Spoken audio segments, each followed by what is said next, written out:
rise for the prayer. Mr. Horvat will be leading us in the prayer before we leave. In the name of the Father, Son, and Holy Ghost. Amen. Hail Mary, full of grace, the Lord is with thee. Blessed art thou amongst women, and blessed is the fruit of thy womb, Jesus.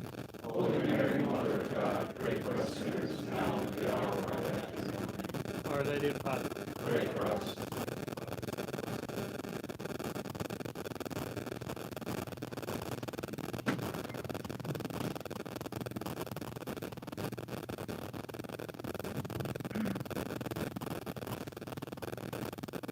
Ladies and gentlemen, welcome. We are on the threshold of one of the boldest steps in the mysterious process of self-destruction of the Church, as stated in 1968 by Pope Paul VI. An assembly in Rome called the Synod on Synodality. As faithful Catholics, we see the storm clouds on the horizon, and we want to prepare the ship for what's about to come. Today's talk, how the coming synod could radically change your parish and the Church, is going to help us navigate the storm. And the talk even comes with the sea captain's book. Our speaker, Mr. John Horvat, Vice President of the American TFP, author of the bestseller Return to Order, with over 360,000 copies sold. Mr. Horvat comes to us from a dynamic school of scholars within the TFP network who continue the legacy of Professor Plinio Correa de Oliveira. Professor Plinio was at the Second Vatican Council, and with the early TFP set up a secretariat that was the powerhouse behind the Cetus Internationalis Patrem. Before the council gathered, Professor Plinio foretold that it would be the French Revolution in the Catholic Church. Many bishops disagreed with him, but events proved him right. And that revolution, that same revolution, continues its destructive march today, as Mr. John Horvat will explain in his talk. But more than helping us understand the coming storm, Mr. Horvat will, with the grace of Our Lady, turn us all into seasoned sailors who can navigate and be ready for new Lepantos. Ladies and gentlemen, please welcome Mr. Horvat.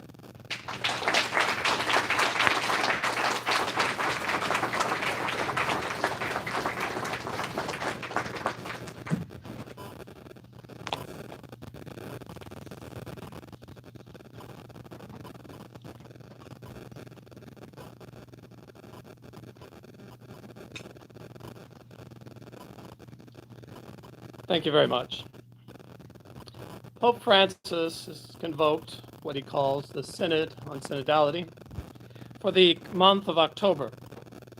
Nearly 400 cardinals, bishops, priests, laymen, and laywomen will talk and vote about the future of the Church. It's being called the most important such meeting since Vatican II. And there are many reasons to be concerned about this meeting. They will be talking about all the hot-button issues that are beloved by the Catholic left. They'll be talking about celibacy and women deacons and married priests and homosexuality, LGBT themes, and other such matters. And the gathering's roster reads like a who's who on the Catholic left. American figures like Chicago's Cardinal Blaise Cupich, San Diego's Cardinal Robert McElroy, and the Rainbow Priest, Father James Martin, will all be there. And so you have all these liberal churchmen and women getting together and talking about very liberal things. And so it's a recipe for disaster. We have to be concerned. However, what makes this synod even more mysterious is that the organizers solemnly assure us that they're not going to be talking about changing church doctrine when they get together. They said that's what they're going to be doing is be listening to what the Spirit has to say. I mean, that's it, just listening. No worries. No harm in just listening. How can anyone be against listening? Now, I don't know about you, but that only makes me more concerned about what's going to happen. For many Catholics, such a synod doesn't make sense. And as one American Jesuit recently said, Americans really, especially, don't really understand. Americans like to get things done. And they don't understand a meeting where you just listen and don't decide anything. No one just meets for meeting's sake and listening's sake. There has to be agenda somewhere. And the title of the synod actually confirms this opinion. A synod is a meeting. A synod on synodality is a meeting on meetings. It's like a talk about conversations or a banquet about meals. It's self-referential. It's circular logic. It seems to beat around the bush and rightly leads to the suspicion that something else is going on. And indeed there is. So we have to ask, what is this synod on synodality all about? And I would say that most American Catholics do not have any idea of what's going on, what's going to happen there. And I would venture to say that a good portion of the Catholics in the pew don't even know what's going to happen. Some conservatives do know about it. Probably all of us here know about it. All of us do know about it here.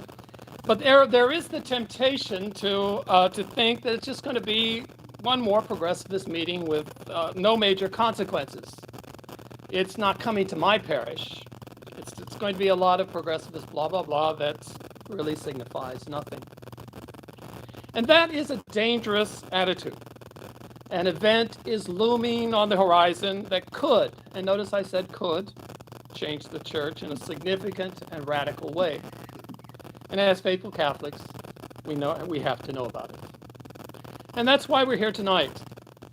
We're here to look at this synod on synodality, what it's all about, and why we must take a position on it. We need to know what's at stake. I personally think that this could represent a major tragedy for the church. But don't take my word for it. Let's look at what the other side is saying. I mean, that way I don't look like an alarmist or conspiracy theorist. Let the radicals tell us what's going to happen. And they actually say a lot. Now, one rabid revolutionary you can always count on to spill the beans about where the radicals are going is Sister Joan Chittister. For those of you who don't know or not familiar with Sister Joan Chittister, she is an American Benedictine nun who is and always has been on the cutting edge of whatever has been progressive in the church. She was the Benedictine Federation president. She was the president of the Leadership Conference on Women Religious, a very liberal organization, co-chair of the Global Peace Initiative for Women. I didn't realize it, but she's now 87 years old and still very active. She has a regular column in the National Catholic Reporter. And she recently wrote an article that had this title. This is the title. Nothing really changed after Vatican II, but synodality may make a difference. She hopes that this synod will be a game changer. And she makes some amazing claims. She says, quote, all the Vatican II changes were basically meaningless ones. In her National Catholic Reporter column, she claimed that Vatican II reforms turned out to be all window dressing, presented by a male hierarchy that deceived the faithful to stay in power. And so she writes, quote, oh, a few churches redesigned their confession boxes, a few more took down their altar rails, certainly more than a few. But really, other than move to the vernacular and all liturgical events, nothing much happened. I mean, think about that. What she's saying is all that we have witnessed inside the church over the last 50 years is nothing compared to what she and her fellow leftists want. She wants to go much, much farther. I mean, everywhere we see reprobated churches and insipid liturgies, the statistics tell the tale of aging clergy and declining parishes and mass apostasy. All this is nothing for Sister Chittister. And she says that the future may be synodality. And so this radical nuns joins the growing chorus of progressivists who see this, the failures of the post-Vatican II reforms and blame the bishops. They say the bishops are rigid conservatives simply because they occupy the office of bishops. And so what they say we need to do is to change the whole way of being church. All the governing structures must be changed. It can't resemble the old church anymore. Bishops can't be empowered, or at least in their present structure.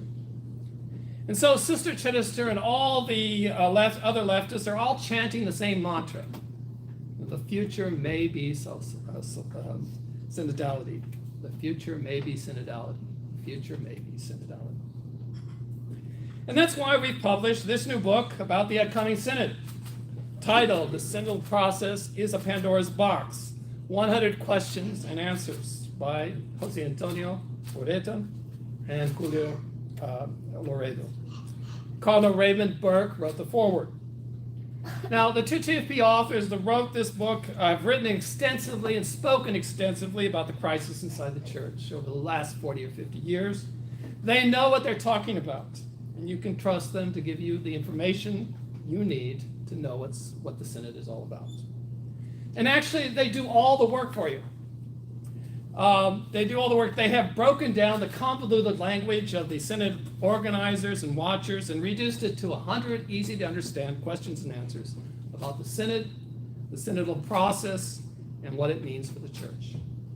So after reading this short, exactly 100-page book, you will have a real idea of what's going to happen and why it must be posed.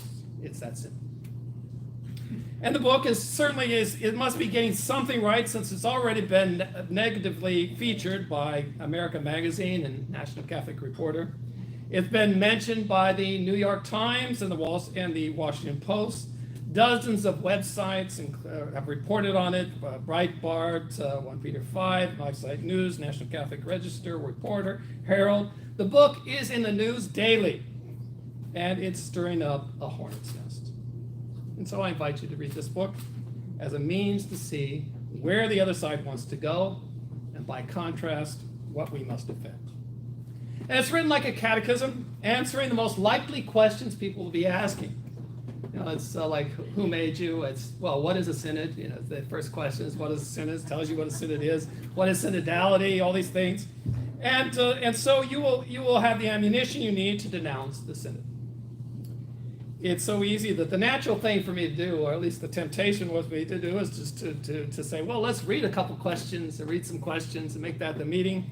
And I would probably take the most juicy questions and leave you with the lesser ones. So I'm not going to do that. I want to give you the satisfaction of having your question answered step by step as you read the book, which can be read in 1 or 2, even three sittings. It's not that hard to get through. It moves very quickly. And so what I'm going to do is I'm going to give you 3 conclusions that you can take away from this talk that will cut to the chase and when addressing the great threat on the church's horizon. You can tell the people these 3 things about the Synod using the Synod's own words. I'll take some passages from the questions and answers to illustrate the points. However, my focus will be on these 3 points and not that are not found in the book itself. These are 3 conclusions that I reached. The most important part of the Synod is not the hot button issues that are certainly going to be discussed, but the manner of governing the church. And we will not get sidetracked by those other issues, and we'll focus on the essence of what this is all about. Okay, so the first conclusion that I would reach is that the Synod of Synodality proposes a revolution inside the church. This is not reform, this is not alteration, it's not reorganization, it's not tweaking the system so that it goes a little bit farther left. This is a revolution. They are proposing a different way of running the church that will overthrow the present mode. Now, we in the TFP were very attuned to the idea of revolution, especially what we call the revolution, an historic process that has been taking place since the Renaissance and encompasses the Protestant Revolution, the French Revolution, the Communist Revolution, the Revolution of the 60s. And this is found in our foundational book, which is called Revolution and Counter-Revolution. So in that book, Professor Plinio defines a revolution. He defines it as, quote, a movement that aims to destroy a legitimate power or order and replace it with an illegitimate power or state of things. And that's what this synod is all about. Replacing the divinely instituted structures of the church, and replacing them with a different state of things that is not found in tradition or scriptures. And again, don't take my word for it. This is the conclusion but this is not my conclusion, but that of Cardinal Burke in the foreword of the book. He says, quote, that this synodal church is a revolution at work to change radically the church's self-understanding in accord with contemporary ideology that denies much of what the church has always taught and practiced.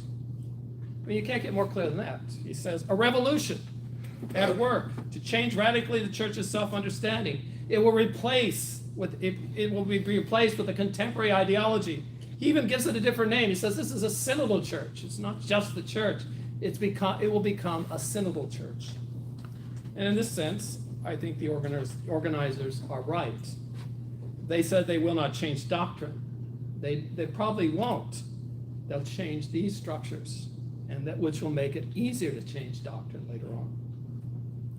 They want to do something much more radical than just deal with issues. What they want to do is to change the way the church is structured and governed, and that makes it easier to carry out a revolution in doctrine later on. Now, how do they want to restructure the church? The organizers say this very clearly, and here I'll quote some parts of question 41 of the book. It says that the synod's preparatory document calls for changing the structure of the church on many levels. One thing the synod wants to change are the differences between the clergy and the laity. There shouldn't be any. And so the document affirms that, quote, the separation between priest and the rest of the people of God must be eliminated, overcoming a vision of the church built around an ordained ministry and hierarchical structures that fragment relations between priests and laity. It proposes the church must invert and deconstruct the pyramidal structure, power that currently exists, and allow the life of the church to truly practice the co-responsibility of all in response to the gifts the Spirit bestows upon the faithful. And so the church must change its institutions and structures to reflect this egalitarian, this anti-pyramidal structure. And so think inverted pyramid. They want to take the pyramid and invert it. The people on top, the clergy on the bottom. Think destruction of hierarchy. Think of democratization. Think about deciding everything at the local level based on communal discernment processes. And that is what's proposed, is the changing of structures, even like parishes and dioceses and other elements that are part of what's inside the church. They want to take away the authority from those in office and confer them into communities like little Soviets that determine what the church is to believe and how it is to worship. And these changes will remove all the elements that unite the church and make it Catholic. I mean, that's what makes us Catholic, is that universal aspect of the church. The church would resemble more like Protestant churches, and above all, Orthodox churches, which are very synodal. And I'd like to stress that this isn't something new. It reflects the eternal tendency of the enemies of the church to destroy her hierarchical structures and unity. Throughout the history of the church has always suffered attacks on its structures because it knows that these are the things that give us unity and give us strength. And this is also not theoretical. This restructuring is already happening in the experiment of the German bishops, who have instituted what they call the German synodal way, which is a prototype indicating where they want to go. So I think you can see that the synod and synodality represents a revolution inside the church and should be denounced as such. Now, the second conclusion is that the Synod seeks to change the inspiration and the means by which the church's doctrine and teachings are determined. Now, what does the church traditionally teach about its doctrines? Traditionally, the church teaches that the doctrines are determined by Scripture and tradition. The teachings do not change with the times. They are valid for all times, all places, and all peoples. The church teaches that when a point is unclear or a situation arises that the church has never faced before, the church hierarchy, assisted by the Holy Spirit, can define and clarify doctrines and teachings and make them part of a magisterium that must be believed by the faithful. That's pretty much the way the church teaches. Theologians and bishops carry out this process. And when speaking with the intention to define, the Pope can even declare certain dogmas infallible, as Blessed Pius the Ninth did with the Immaculate Conception on December 8th, 1854. However, whatever is defined must be according to the tradition of the church. It cannot contradict tradition or scriptures. It cannot be undefined. The church also teaches that the people also have a very vital and major role in the development of doctrine. But our role is a passive role. It consists of supporting and perceiving the doctrine. It's what they call the sensus fidelium, the Catholic sense, whereby the Catholic faithful perceive the truth of a dogma or a doctrine and support the efforts of the hierarchy to define those doctrines. And this was also very apparent during the dogma of the Immaculate Conception. It was enormously popular among the faithful. People just became extremely enthused. They had conferences, they had congresses, processions, prayers, asking for this doctrine to be defined by the Holy Father. And curiously, American lay Catholics were extremely involved in the same process that pushed the dogma ahead, which makes sense. She is, after all, our patroness. Now, the sensus fidelium can even be infallible when the faithful perceive that which has always been believed everywhere and by all. Quod semper, quod ubique, quod ab omnibus is the expression that they use. So this is the traditional teachings, the doctrine of the church. Now, the synodal way of defining doctrine is completely different. It is based not only on scriptures or tradition. It's not, there may be elements of that, but it does not make the distinction between clergy and laity. It's all the people of God, and does not recognize their respective roles of active and passive. What the Synod on Synodality teaches is that the church teaching is defined by the Spirit. It's the Spirit, mind you, not the Holy Spirit, but the Spirit. And the Spirit does not necessarily teach the same thing over time. Things change, and so we need to change by listening to the Spirit. And for the synodal path of people, the sensus fidelium happens when the entire people of God listen to the Spirit and reach a conclusion about what the Spirit is saying. And when everybody agrees, it's infallible. The whole people of God cannot err. And so this is a distorted version of the sensus fidelium. And they actually use the term sensus fidelium. Of course, anyone who's not listening properly is not part of the synodal process. If, for example, I listen to the Spirit and hear that the Latin Mass is good, you can be sure that what I heard will not be considered. Only certain things can be heard, and everything outside that will be canceled.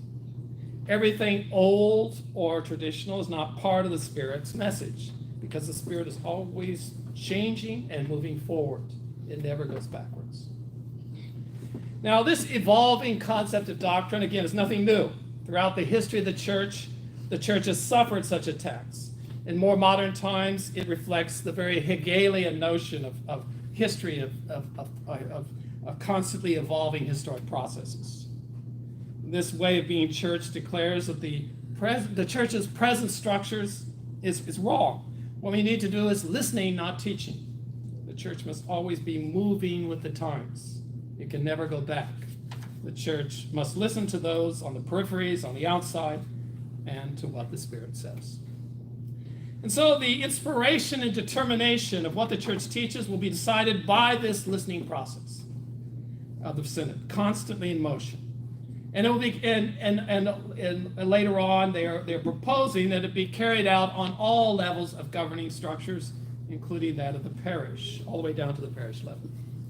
The ultimate goal is to make these synodal structures that are now temporary into permanent structures like parliaments or congresses or similar units.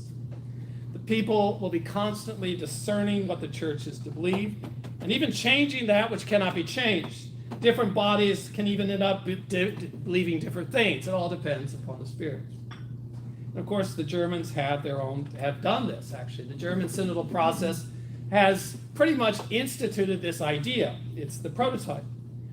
The Archbishop of Berlin, for example, recently announced that he will not discipline anyone who blesses a same-sex union. It's up to the Spirit and to the priest, deacon, and pastoral worker who's there on the scene to make that decision. So that is your the second concern, second conclusion. That this way of governing, this way of determining what we believe and how doctrine is determined has been turned upside down. It's no longer tradition and scriptures, but it's also the Spirit speaking. Now, the last conclusion about the Synod on synodality is that it introduces something called radical inclusion. When I say inclusion, automatically, red flags go up because inclusion is that way. That is to say, this is not a revolution. This is not only a revolution, but a collection of revolutionaries brought into the church to carry out this revolution. This is not just people in the pews who say, well, let's do something different and let's see if we can run things better. It's not glorified parish councils running things differently and dealing with different subjects. This revolution invites those from outside the church inside to help to run things. In this listening process, we need to hear not only the faithful, but the unfaithful. This is one of the crazy things about the Synod. It brings in the outsiders. It brings in those who hate everything we stand for. For any governing structure, for example, by nature, has to deal with those things inside those structures. No one logically proposes that atheists run or help run a faith-based group, because atheists don't have faith and they don't know the concerns of people of faith.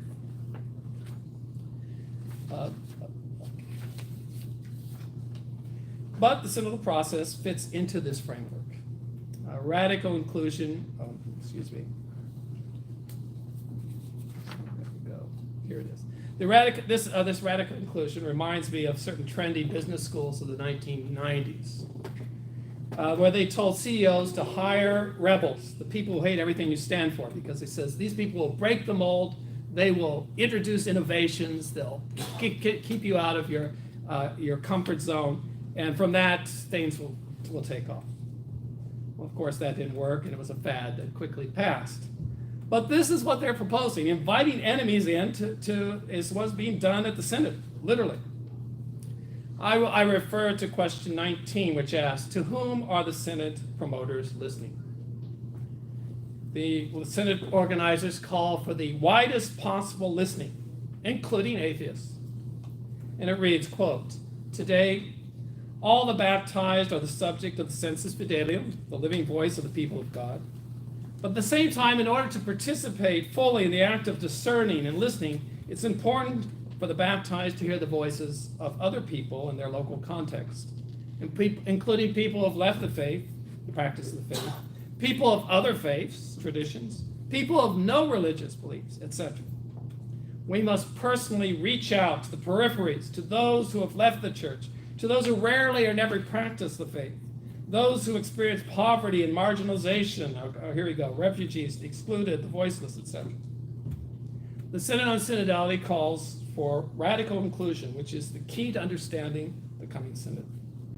According to the working document that's there, the vocation of the church is defined as an openness to welcome, a desire for radical inclusion, where no one is excluded. I mean, vocation of the church is the salvation of souls. I mean, it's the mystical body of Christ. It's not an invitation to welcome. But it affirms that, quote, genuine efforts must be made to ensure the inclusion of those at the margins and those who feel excluded. It should also include those who have something, who may sometimes be excluded, including members of other Christian denominations and other religions, Muslims, whatever, Hindus, whatever, who are not part of, not even of Christianity. Now, these include people who do not have to change their lives to conform to church teachings and morals. One American canonist that's cited in the book, Father Gerhard Murray, he observes that the inclusion of these marginalized minorities would have the immediate effect of undermining church teaching about those living in adulterous second marriages, men who have 2 or more wives, practicing homosexuals and bisexuals, people who believe they are not the sex they were born as, women who want to be ordained as deacons or priests, lay people who want the authority given by God to bishops and priests. So this inclusion undermines all these teachings.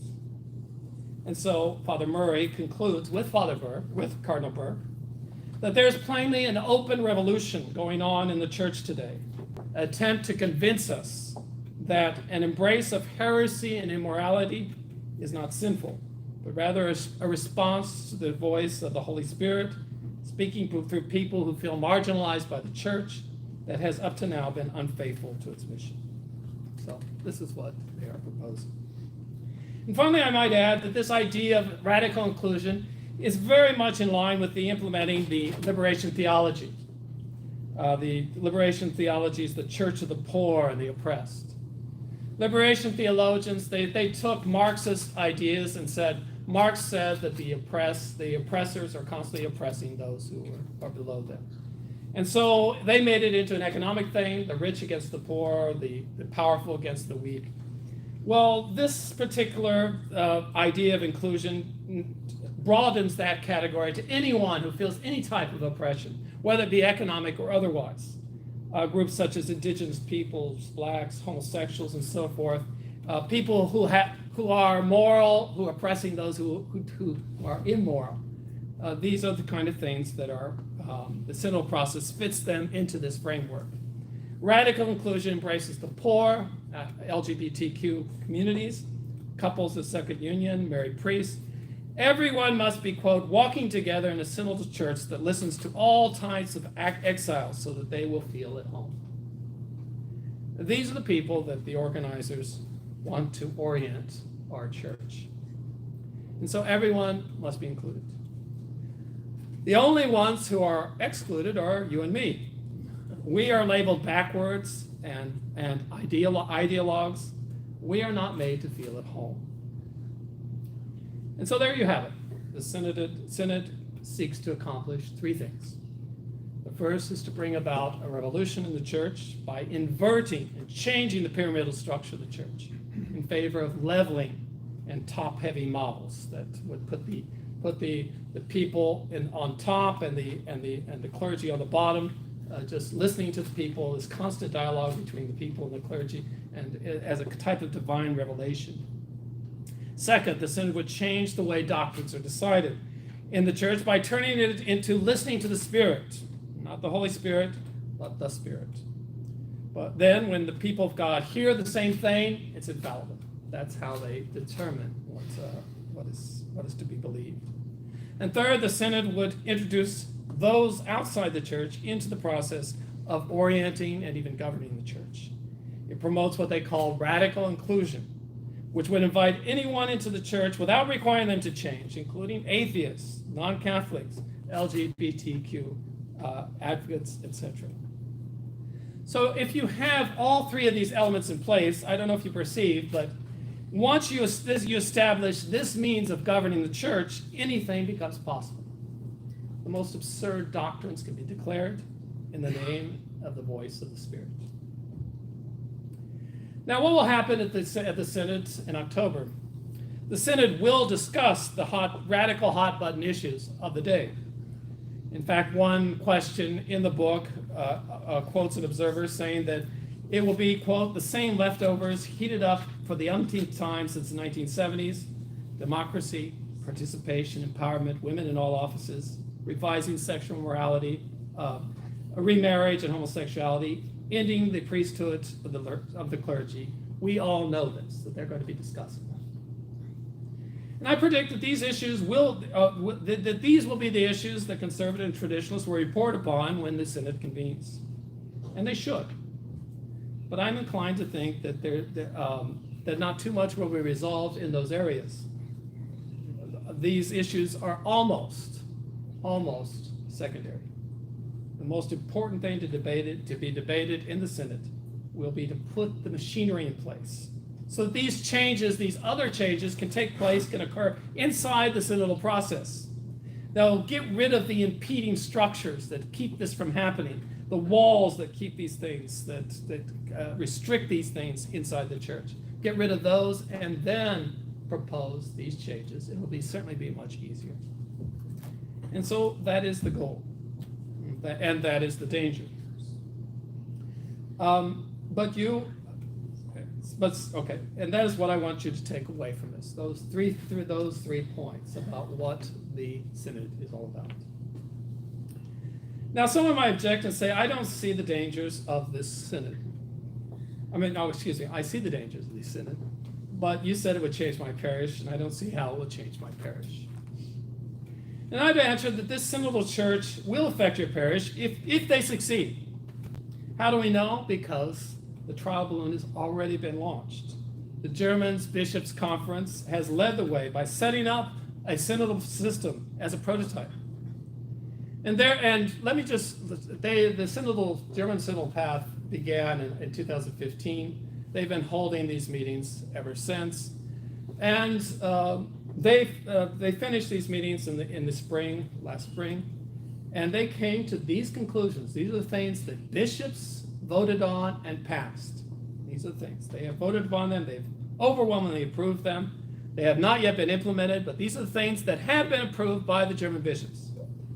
Changing church practices based on transgender ideology, ordaining women to the deaconate. These bishops overwhelmingly approved it. Adopting same-sex blessings, normalizing lay preaching, and asking Rome to re-examine the discipline of priestly celibacy. Well, this has already happened. These are the things. So they want to set up these synods on the parish level on a permanent basis, so that suddenly delegates could come to your parish and change the rules. They can come suddenly to your parish, even a traditional parish. I've already seen one German, particular German parish, where some of the delegates said, well, why do we need to wait for Rome? Let's do it ourselves. These are the kind of things that are circulating regarding the synodal process. And so these things are already happening. The tracks are laid, and we need to be involved. We need to look to see this. Now, the book has very interesting questions for you to, also other questions that are interesting for you to explore. I just chose passages from some of them, but there are 100 questions. And so you can learn what a synod is, what is synodality, what are the reactions to this process, which is very interesting because there are a lot of reactions to this process. It's not just you and me or people that are just individuals that are scattered all about. In fact, one of the questions, the reactions, especially against the German synodal path, it says there are 103 prelates worldwide who have expressed concern. Cardinals Arenzi, Burke, Napier, Pell, Ruini, and Zen are among them. So it's not something. Our resistance to this is not a revolt. It's something entirely in line with church officials that are engaged in this resistance. But it's here in question. I'll give you the question so you don't. It's question 83. So when you get that far, you'll see the question. You'll see that answer. And another question is, why are the Catholic faithful so uninterested in this project? It's all very good questions that I think you'll find have really explain what's happening and all the questions you might have, even the most unlikely ones. You say, well, I haven't heard about this. Why? And they'll tell you why. All right, so the question remains, will this effort succeed? And I have 3 observations about this. Now, before listing those 3 observations, I'd like to stress that we have time to fight this issue. The Synod is not just October, and that's it, it's over, it's decided. It's an ongoing process, and those in charge must implement it over time. And in fact, they're going to hold another Synod on Synodality in October of 2024. So there is a window of opportunity for our voices to be heard or listened to. However, it can only be successful, this synodal process will only be successful to the point if most people get on board. And that's not an easy sell. My first observation is that revolutionaries, when they propose things, they like to create myths around things, around processes that generate enthusiasm and show that everyone without exception is on board, and you're the only one that's not on board. And that's what makes for the success of these particular processes. So if you're against transgender ideology, you're the only one. And so they like to create these myths and to try to isolate any types of reaction to it. But when these processes meet resistance and people are not on board, it has the effect of deflating the myth, like popping the balloon. It makes it hard to push ahead. And the more people resist, the harder it is to keep these things going. The more people protest, the more obvious it is that something's wrong. I mean, all it takes is one strong off-key voice to ruin a choir.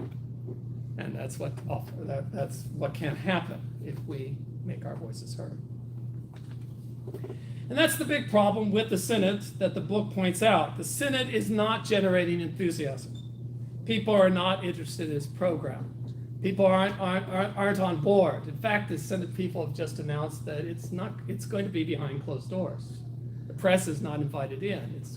They'll only give a press conference at the end of the day. So they're really not being very open about the whole process because they fear there might be some reactions perhaps. And the Catholic left, the thing to notice is that the Catholic left wanted these same changes 50 years ago, and it hasn't succeeded. The faithful are not on board, and especially the American church is not on board, and repackaging all these changes as a synodal path is a risky proposition. And for the Sister Chittisters of the world, this is a problem. They bought into this revolution to change the church with all the enthusiasms in the 60s. And they gave their heart and soul to this struggle. And now she's 87 years old, and she and her fellow revolutionaries see no enthusiasm for this cause. And it can be devastating for the other side. I mean, even in her article, which I mentioned at the beginning of the talk, she says that the Synod may make a difference. And she used the word may, not will or must, but may. There's no certainty in her tone because she knows what's out there. And this is the tone of much of the literature of the Catholic left, which I unfortunately read. They do not exhibit certainty. You do not sense the enthusiasm of the 60s, and that is a problem for the left. And this lack of enthusiasm is one reason why I believe that forcing the synodal way upon the church represents more of a failure of the Catholic left than a success. It looks like a desperate move. And our role in this fight, then, is to deflate the myth around this issue and show that there are many who do not agree. The harder we fight, the more difficult it will be for the synodal path to succeed. Now, my second point is that the left always tries to push these things through by hiding its final goals to the general public. They say, well, let's go on the synodal path, everybody on the synodal path. And they really don't say where you're going because it's just a path. The path is the most important thing. The process is the most important thing, and they'll say that. Well, this book denounces the final goals and makes them public, and this jeopardizes the synodal project. Dr. once said that many of his denunciations of hidden goals have the role of taking away enthusiasm and causing doubt in leftist proposals. And he says many times the left, the revolution, prepares super projects, projects that are like bridges over a deep abyss. And they create a lot of hype around it. And to get people to get on the bridge. Let's go on the bridge. Go on the bridge for diversity, whatever, all these things. And to get them to go over with enthusiasm. Socialist projects. Let's go to socialism. Boom, they're going to socialism. And it only works if everyone's marching over the bridge. And like I said, my role is often not to destroy the bridge. Because many times I don't have the time or the money or the resources to do that. But I do the next best thing. I put a sign at the entrance of the bridge that reads, "Caution, bridge has rotten planks and structural problems." And that sign has the effect of taking away the enthusiasm of people for the bridge.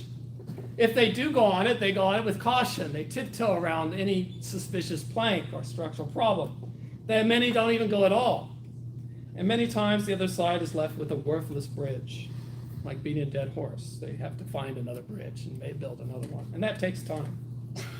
And so this bridge is a warning sign that you can put at the entrance of the synodal path, warning people of the goals of this process. We have sent this book to all the clergy in the United States, all the bishops around the world. It is now available in 8 languages in the hope that people will see the sign. It's right there in the front and break their steps toward the abyss. Now, the final consideration involves something of the nature of the church. We have an advantage when fighting this program. For things like the synodal, for projects like the synodal promoters, they must exert an enormous amount of energy to push through their program, and it gets limited results. For us, for those who defend the church's teaching, we have to exert much less effort, and we'll get far better results. Now, why is that? It's because Doctrine reminds us that the charism of the church is to do good and not do what's contrary to her teachings. So any evil or teaching contrary to the church, what that the institution is made to do is usually done badly, because the church is not made to do these things. And whenever the church tries to follow the world, it does it horribly. Its efforts take a lot of work, and they yield very little results, and God does not bless them. For example, liberation theology in Latin America had an enormous problem because they were teaching social revolution and class struggle, where most people look to the clergy to minister the sacraments and promote popular devotions.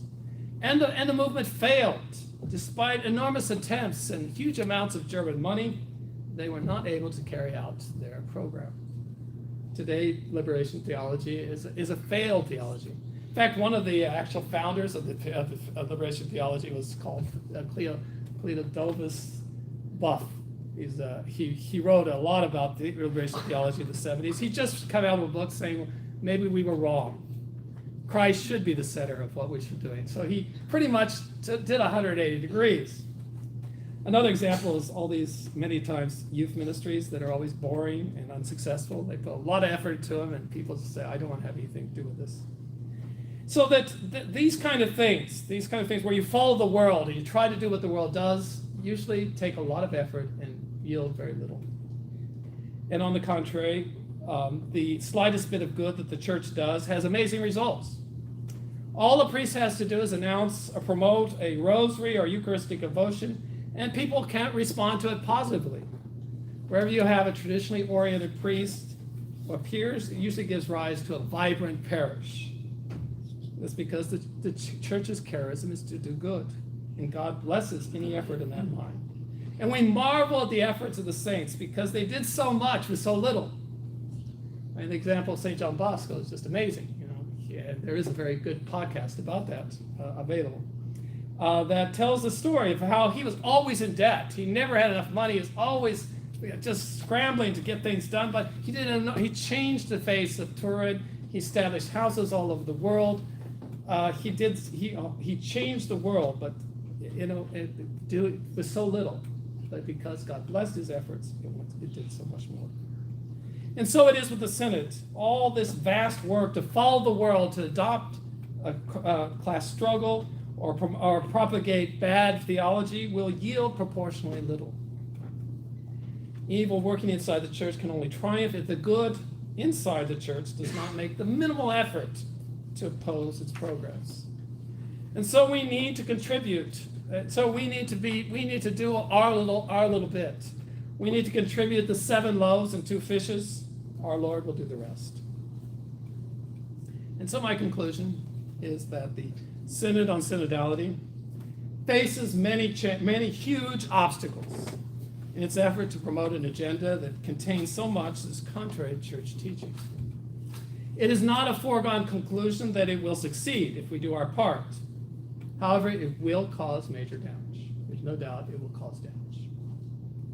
We need to oppose it by being aware of what's happening.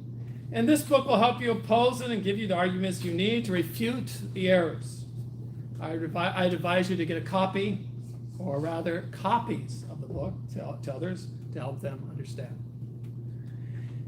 Now, even if we slow down or stop the synodal process, it will not stop the crisis inside the church.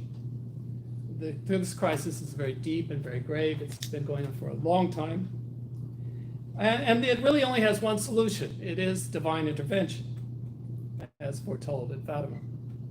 Our prayers and efforts in this fight for the church can hasten the day when Our Lady will triumph, but in itself, it will not solve the crisis.